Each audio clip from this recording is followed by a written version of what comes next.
Enfilez une tenue de pilote de l'Empire ou de la Rébellion et menez votre escadrille à la victoire dans Star Wars X-Wing.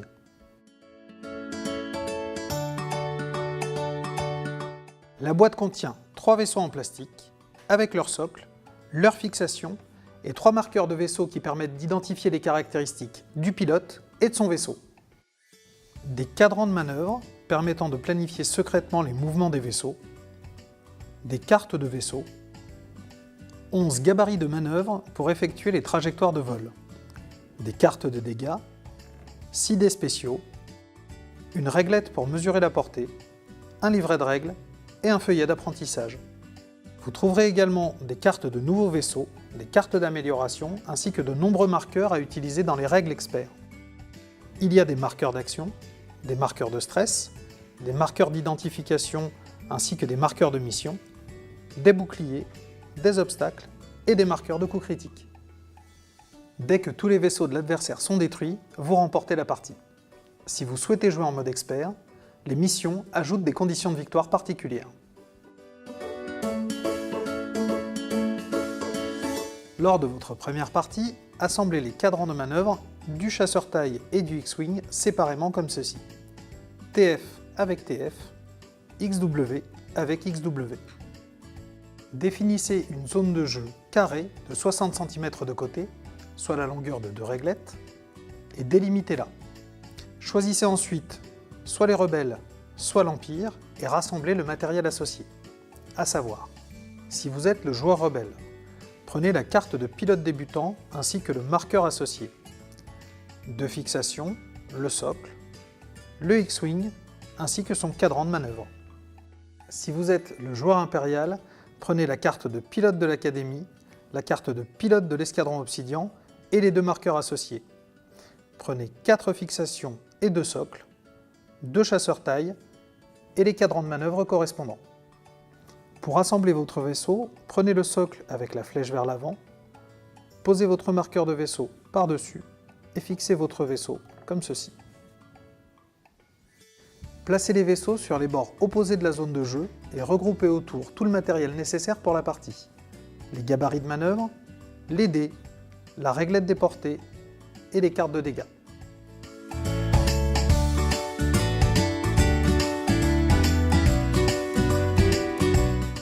Pour jouer une partie avec les règles d'initiation, ne prenez en compte qu'une partie des informations inscrites sur le marqueur de vaisseau et sur la carte.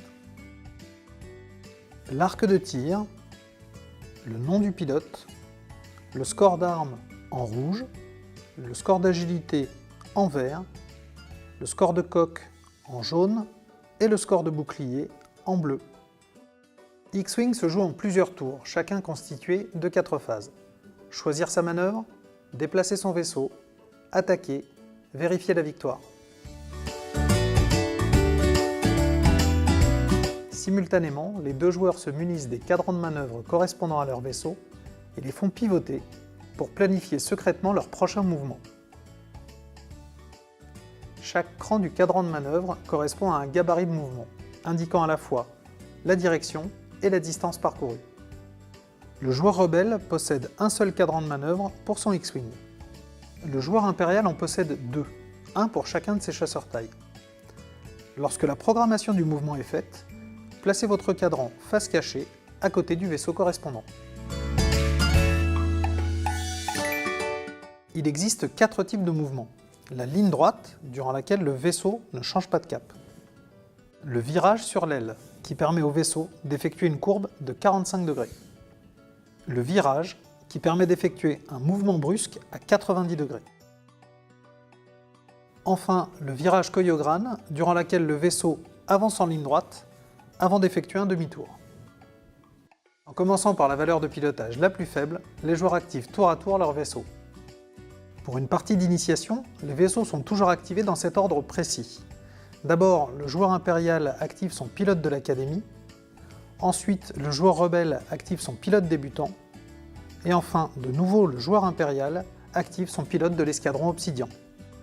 Le joueur révèle maintenant son cadran de mouvement face visible. Il annonce sa manœuvre, prend son gabarit correspondant et déplace la figurine. Tout en tenant fermement le socle du vaisseau, il vient placer le gabarit à l'avant du socle entre les ergots. Puis, en tenant fermement le gabarit, il soulève la figurine et son socle pour venir les placer à l'avant du gabarit. Enfin, il replace le gabarit hors de la zone de jeu, à portée de main. Soyez vigilant si un des deux cas suivants se présente. Si un déplacement amène les socles de deux vaisseaux à se chevaucher, le déplacement est annulé et le vaisseau reste à sa place. Si un déplacement amène un vaisseau à sortir de la zone de jeu, il est alors considéré comme détruit. Au cours de cette phase, chaque vaisseau peut effectuer une seule attaque contre un appareil ennemi. En commençant par la valeur de pilotage la plus forte, les joueurs activent à tour de rôle leur vaisseau. Pour une partie d'initiation, les vaisseaux attaquent toujours dans cet ordre. D'abord, le joueur impérial attaque avec le pilote de l'escadron Obsidian. Puis le joueur rebelle attaque avec le pilote débutant, et enfin de nouveau le joueur impérial qui attaque avec le pilote de l'académie. Rappelez-vous que la valeur de pilotage va toujours en ordre croissant du plus petit au plus grand pour le déplacement des vaisseaux, et toujours en ordre décroissant du plus grand au plus petit pour l'activation des vaisseaux. Pour attaquer, le joueur désigne un vaisseau ennemi qui se trouve dans son arc de tir et à portée de tir. Pour cela, vérifiez la distance entre les deux socles grâce à la réglette des portées. Si le vaisseau ennemi se trouve à portée de tir et dans l'arc de tir, le joueur attaquant lance alors un nombre de dés rouges égal à la valeur d'arme de son vaisseau. Le défenseur, quant à lui, lance un nombre de dés verts correspondant à la valeur d'agilité de son vaisseau. Les deux joueurs comparent les résultats. Pour chaque résultat esquive sur un dé vert, on annule un résultat touche ou touche critique sur un dé rouge.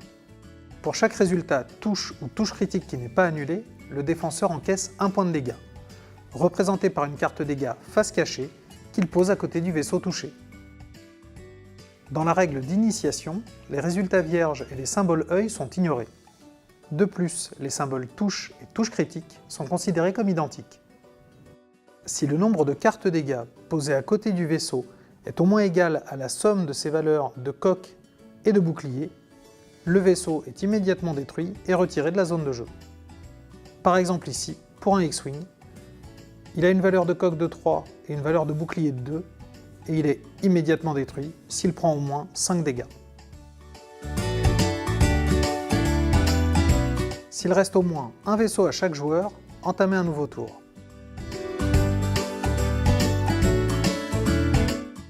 Si un des deux joueurs n'a plus aucun vaisseau dans la zone de jeu, son adversaire est alors déclaré vainqueur. Si vous souhaitez aller plus loin dans les sensations de jeu, les règles experts vous permettent d'ajouter un certain nombre de choses. La gestion du stress du pilote, des actions spéciales, des obstacles tels que des astéroïdes, un système de combat plus pointu, ainsi qu'un système d'amélioration du vaisseau, et enfin, des scénarios de mission. Enfin, pour profiter pleinement d'X-Wing, vous pouvez compléter vos flottes rebelles et impériales avec de nouveaux vaisseaux ou des accessoires comme le tapis de jeu. Et maintenant, que la force soit avec vous.